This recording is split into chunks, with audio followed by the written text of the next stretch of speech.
Abogado po ba kayo, Mr. Pagliawan? Hindi po. Ako po ay marunong lamang Hindi magbasa. po kayo abogado. Ano po, marunong kayong ano? Marunong lang po akong magbasa. O, pangalawa, ako rin po marunong magbasa eh. Pare-pareho tayo. Opo. Oho, pangalawa, kayo po ba'y tagapagsalita ng China? Hindi po. Hindi pa. Hindi po kayo tagapagsalita ng China. Hindi po. Pero parang pinagtatanggol nyo ang China. Hindi po. Hindi, pinagtatanggol nyo ang China. Hindi po. Hindi, pinagtatanggol Ang nyo ang China. pinagtatanggol ko po ay ang katotohanan. Huwag kayong Kung ako'y sumigaw bibigyan dito, nyo ng sapagkat pagkakataon, mas malakas ang ay boses ko sa sasabihin inyo. ang Point of order, Mr. Chair. In your case, you may also be wrong. Sabi po ng UNCLOS kasi, yung areang yon ay atin. Kaya nga ho, ang tanong ko sa inyo, ano mang inyong pananaw? Wala po kayong maipapakita Mr. sa Chair. akin. Mr. Chair. Sa UNCLOS.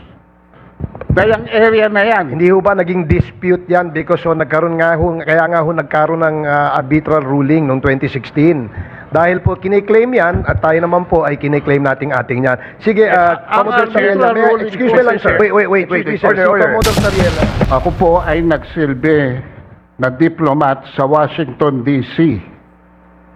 from 1986 to 1993. Ano pong posisyon niya po doon? Ako Mr. po Addo? ay special assistant to the ambassador and concurrent press attaché and spokesperson for the embassy, and for 2 years for the UN Office of the Permanent Representative of the Philippines. And you were part of the delegation to China in 2015, engaging in various Chinese think tanks. Ano ito? Nagpunta po ako sa China 2015. Tama po yan. At saka noong 2019 para hindi na kayo mahirapan sa Google. Thank you, Mr. Chairman. That explains why he has that kind of a mentality. Salamat po, Mr. Paglinawan. Mr. Okay na Chair, po. thank Tapos na po you. kayo. Mr. Chair, meron lang ako isang tanong. Okay. Kayo po ba ay pro-China? Wait. Wait. Pro-China ho ba kayo? Dali lang. Hindi, gusto kong sagutin niya eh. Kayo po ba ay pro-China? Hindi po ako pro-China, hindi ako po pro-US. Ako po ay pro-truth. Kung God, papayagan niyo akong basahin ng arbitral ruling, Kayo Mr. ay Chairman, makapili. kayo. Makapili ho kayo, makapili. Can you show the... Ayan. Gusto ko lang malaman, no? Kayo ba nagsabi niyan?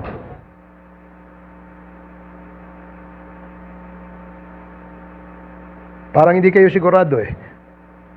Kayo po ba nagsabi niyan? Okay, sige, basahin natin ha. Sinabi mo sa inyong post, lalabas na lahat ng katarantaduhan nila sa korupsyon, smuggling, hoarding ng agricultural products. Nagkiklaim pa ng victory si Martin Romualdez sa 2025 elections. Martin, gumising ka na. Baka sa taba mong yan, magka-heart attack ka. Magbagong isip ka na, hindi kayo nagwagi. Anong ibig niyong sabihin dyan, Mr. Paglinawan? Mr. Chairman, hindi po ako gumawa ng mema na yan. So, hindi ikaw yon. Hindi ikaw yon. Ako po yung nandun, pero hindi po ako gumawa ng mema na yan. So, yung statement na yun, hindi sa'yo galing? Hindi po. Okay, di salamat. Sige. So, lahat ng hindi niyo pinost yan sa inyong Facebook, ha? Hindi niyo pinost yan sa inyong Facebook account. Hindi ko po create yung mema na yan. Wala po yan sa Facebook ko. So, hindi yan sa inyo.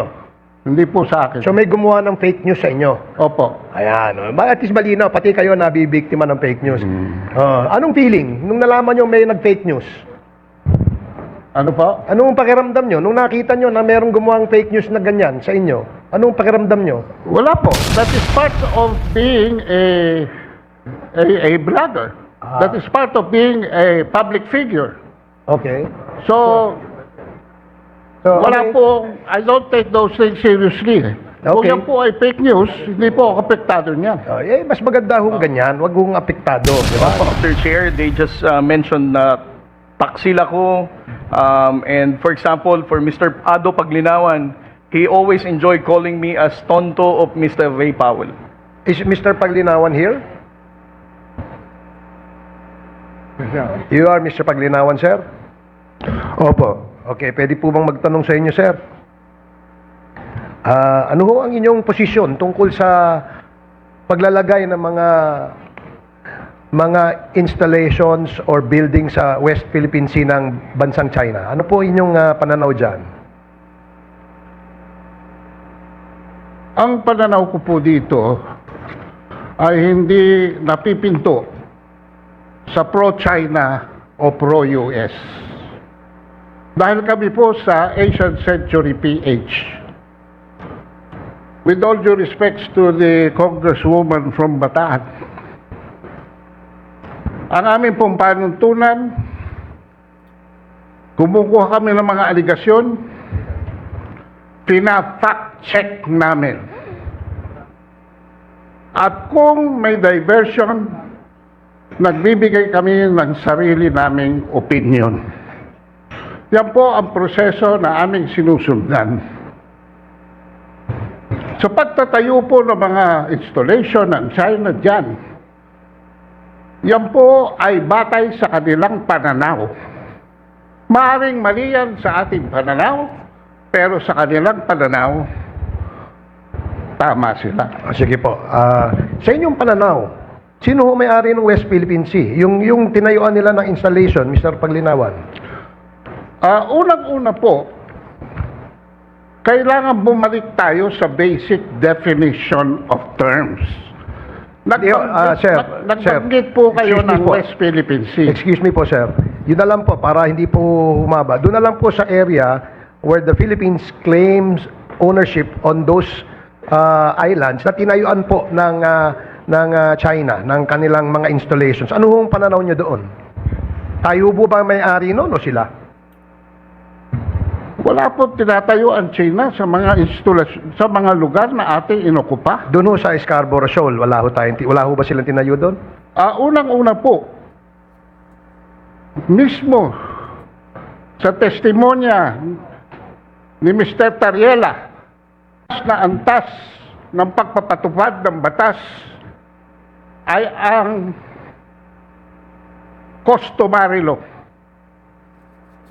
Yan po ay pinagtitibay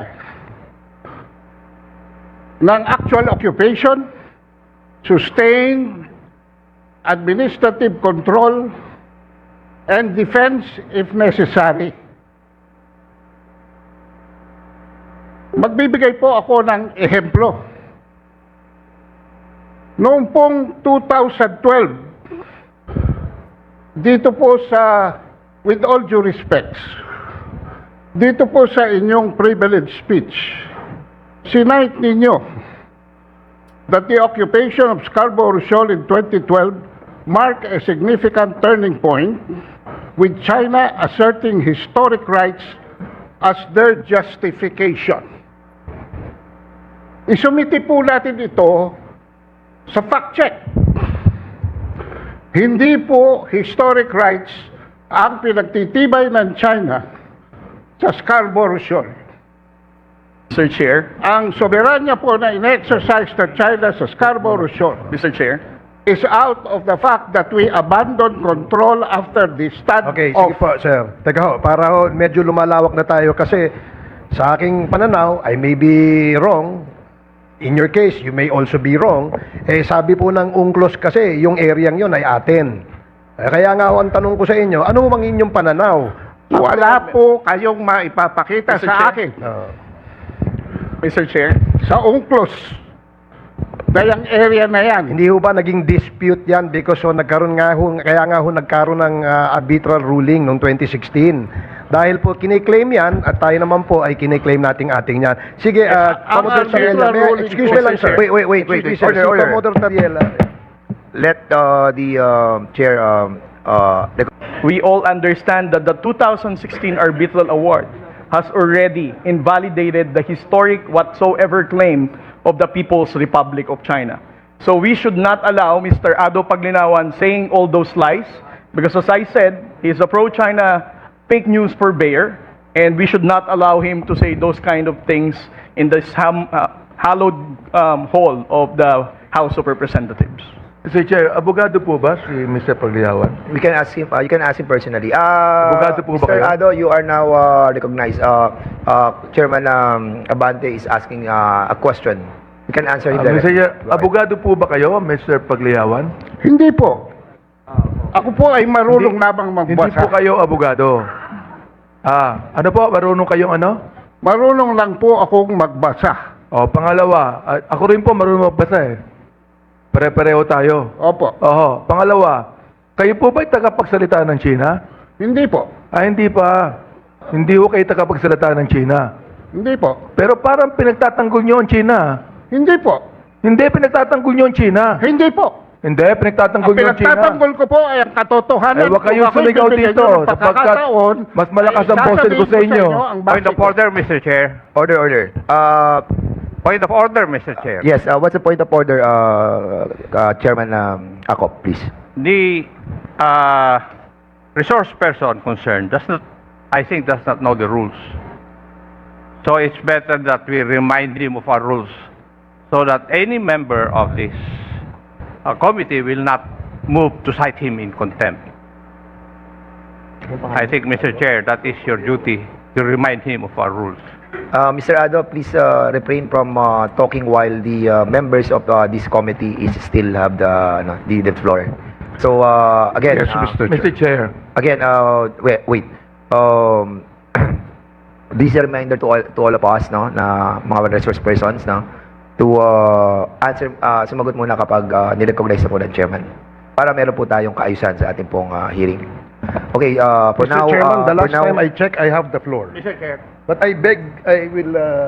Mr. Chair. agree that- Congressman ako, please.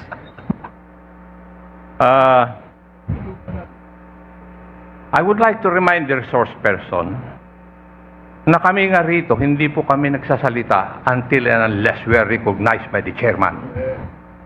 Now, if you're not going to recognize and obey that rule, I'll be compelled to move to cite you in contempt for disrespect. I hope that is understood. Kanina pa ako rito, nakikinig. And if you notice, if I speak, I ask permission from the chair. Why? Because it's the rule. Now, if you are here, you follow the rule. When you are in Rome, do what the Romans do. I hope that is understood. Thank you, Mr. Chair. Meron lang Mr. ako. Chair, Sige, can I- maraming salamat, Congressman ako for that manifestation. Congressman Barbers, Yeah, but before you proceed, no, kasi you still have the floor. Nag-interject lang si yeah, Congressman thank you Bante. for reminding me that I have the floor. Yeah, you have the floor. But can you allow me to ask some, ano lang? I You're the just wanted to be chairman, educated on this because a while ago, Mr. Ado was telling us that he read about the UNCLOS decision. Is it correct to assume that you have read the UNCLOS decision? You can answer. You are Mr. now Chairman, recognized. Yes. bago po masagot ni Mr. Paglinawan yung tanong na yan, meron nung sanang tanong muna na tanungin natin siya, ano ho bang inyong expertise? Kayo ba expert? Ano ho bang inyong credentials, sir? So that we would know na... Mr. Chair, Go ahead. ako po ay nagsilbi na diplomat sa Washington, D.C. from 1986 to 1993. Ano pong position niyo po doon? Ako Mr. po Ado? ay special assistant to the ambassador and concurrent press attaché and spokesperson for the embassy, and for 2 years for the UN Office of the Permanent Representative of the Philippines. And who was the ambassador during that time? Ano po? Sino po yung ambassador during that time? The ambassador during that time was Ambassador Emmanuel Pelaez. Emmanuel Pelaez. Okay. So, UNCLOS po, binabanggit po dito kanina, nadinig ko po si Commodore Tariela, that hindi po ako pamilyar sa UNCLOS. I haven't read the whole decision yet. But what I heard a while ago was that historical claim of China was abandoned by the UNCLOS decision. So, yung kiniklaim nila that that part of the WPS is part of their historical territory had been abandoned by the UNCLOS decision. Would you agree with that? Since nabasa po niyo yung UNCLOS? Ako po, Hindi, Mr. sagutin niyo po Chair. muna ako, sir. Kung, Ako po- kung yung po ba, would you agree na sa nabasa po ninyo sa UNCLOS decision, yung pong historical claim ng China ay inabandon na nung decision yon? Tama po ba o mali yung nadinig ko kanina? Inabando na po ng desisyon sa UNCLOS yung historical claim ng China doon sa area natin sa West Philippine Sea. Were you able to read that part? Were you able to read that part? Were you able to read that part? Mr. Chair, binanggit po ni Mr. Mr. Ado, tinatanong ko lang po kung nabasa po ninyo, sabi nyo nabasa nyo yung UNCLOS decision. Ako hindi. Nakikinig lamang po ako sa usapan ninyo at binabanggit po ni Commodore Tariela that it was abandoned, the historical claim of China on that part. So, ang tanong ko po sa inyo, nabasa nyo po ba yon? Na inabandon na ng Hindi UNCLOS? po inabandon yon, Mr. Chair. So, hindi inabandon ng Imposible UNCLOS... po. Wait. Hindi inabandon ng UNCLOS decision yung historical claim ng China. Hindi po. Mr. Chair, babasahin ko sa inyo ang arbitral ruling. Sige, go ahead. Para maintindihan po namin kung talagang... Dahil marami pong propaganda na kumakalat. Dito tayo sa letra. Can you kindly give us your document that you are holding Ito right po, now? I agree with Mr. Tariela in the 2016 Arbitral Award, paragraph 278. Dineklara po ng Arbitral Award na yung 9-dash line ay walang legal basis. So, Tinatanggap ko po yan. So, abandon yan. Opo. Inabandon na yung historical right ng China doon sa 9-dash line. Hindi, nag-create sila. Unang-una po, Mr. Chair, if I may, hindi po naging posisyon ng China sa arbitral ruling yan dahil ang China ay hindi nag-participate sa arbitral tribunal, sa arbitration. Ang nagsumiti po niyan ay ang panel ng Pilipinas. The claims of China in the South China Sea Mr. are Chair. based on historic titles, based on historic Mr. rights, based on history. Mr. Chair. Okay. Mr. Chair. Mr. Chair. Ang tinatanong ko po kanina, kung doon po sa desisyon ng UNCLOS, even without the participation of China on that ruling or on that proceeding, ay inabando na ng desisyon yung historical claim ng China doon sa ating pong parte ng West Philippine Sea. Yung po yung tinatanong ko eh. Hindi po naman UNCLOS ang nagdesisyon, Mr. Chair. Mr. Chair. Arbitral ruling. Yung arbitral ruling. Opo. So yun din po yun eh. Mr. Chairman, if I may, I don't think he's the right person to speak about the UNCLOS decision. In fact, he's getting confused as to what is the arbitral ruling and what is the UNCLOS. Alam mo, Mr. Chair, may I ask, Mr. Paglinawan, you mentioned kanina you're a diplomat, tama? Opo. Bakit ka naging diplomat? Are you holding a plantilla position in the DFA? Anong position nyo? At the time of my appointment, Your Honor, I was a political appointee. But at the time of my termination of tenure, No, I sir. was certified by the Sir, President to sir. have already been joined the ranks. Sir, hindi ka ho diplomat. Hindi ka ho diplomat. Kasi ang diplomat po, organic po sa Department of Foreign Affairs. Oh, yan po yung mga ambassador. Kayo po ay hindi. Kung special assistant lang po kayo, you're not the right person to speak about that. Anyway, Mr. Chair, Mr. Chair. we can go to another resource person, Mr. Chair. Meron po kasing information dito eh. You were one of the delegates to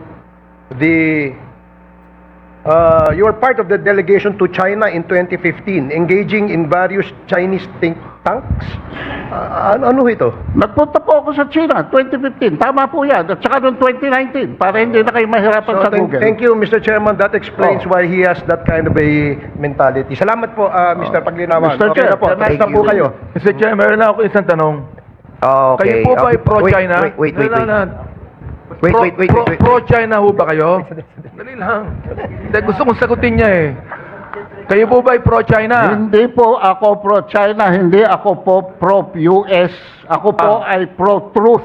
Kung papayagan niyo akong basahin ng arbitral ruling, Eh, kayo Mr. ay Chairman, maliliwanagan makapili. kayo. Makapili ho kayo, makapili. Okay, so we will be proceeding to the to the next medyo confusing na po yung binabanggit. Mr. Chair, can I No, just- I'm not recognizing you as of this moment. So please stop interpreting So for the moment, we will be going back to the main topic of our discussion, yun yung fake news, no? Fake news. So The reason why I was Sige, Commodore Tariela, you are recognized. Thank you, Mr. Chair. Pero that was kanina po, sir. But the reason why I was raising my hand when another resource person was saying lies, I would also like to bring up to the honorable members of the TRICOM that based on the last posting of Mr. Ado Paglinawan in his Facebook last May 9, while all of us were very happy for the passage of the Maritime Zones Act, which was signed by the President, according to him, it was a stupid law by Mr. Ado Paglinawan. So we can already fairly judge him based on how he appreciates our fight in the West Philippine Sea with regard to the appreciation of China in our own exclusive economic zone. Who are the principal authors of that law? Who are the principal authors? I believe, sir, that majority of you are here or principal authors of the Maritime Oh Zones yeah, Act. we approve it in the plenary. Yeah, so we are all stupid. Okay, thank you so much for that. Mr. Chair, we'd like to find out why Mr. Pagliawan said that that is a stupid law when he is not even a lawyer. Nagbabasa lang siya. Pakipaliwanag nga nyo sa amin, Mr. Chinese man, kung bakit tinawag yung stupid law yung pinirmahan ng ating Pangulo. Mr. Chairman, You are recognized, Mr. Ado. the Maritime Zones Law, Section 1 and Section 2, Paragraph D. The maritime zones of the Philippines on the western side of the Philippine archipelago, including the Luzon Sea and the territorial seas of Bajo de Masinloc, and maritime features of the Kalayaan Island Group shall be called the West Philippine Sea. Unang-una po, Can you just tell us briefly, Mr. Pagliawan, bakit mo tinawag na stupid law? ito nga po, papunta na po ako doon. Puntahan nyo na ngayon. Wala na po Unang-una tayong po, panahon. Hindi po pwedeng maging subject ng internal law ang pag-create ng territorial sea. Ang territorial sea po ay kine-create ng land sovereignty. Salamat po. Maraming salamat Okay, po. we will be proceeding to the next item of our agenda. So, punta na po tayo doon sa... Mr. Chairman, ako meron lang din akong follow-up question Can you sana. skip that part? Hindi, not that part. Kasi there's another post that he made other than the saying, calling the senators and the congressmen who authored the Philippine Maritime Zones Act stupid. Meron po akong papakita. Gusto ko lang malaman kung kayo sa inyo po galing. Secretary Comsec, can you please play? Can you show the... Ayan. Gusto ko lang malaman, no? Kayo ba nagsabi niyan?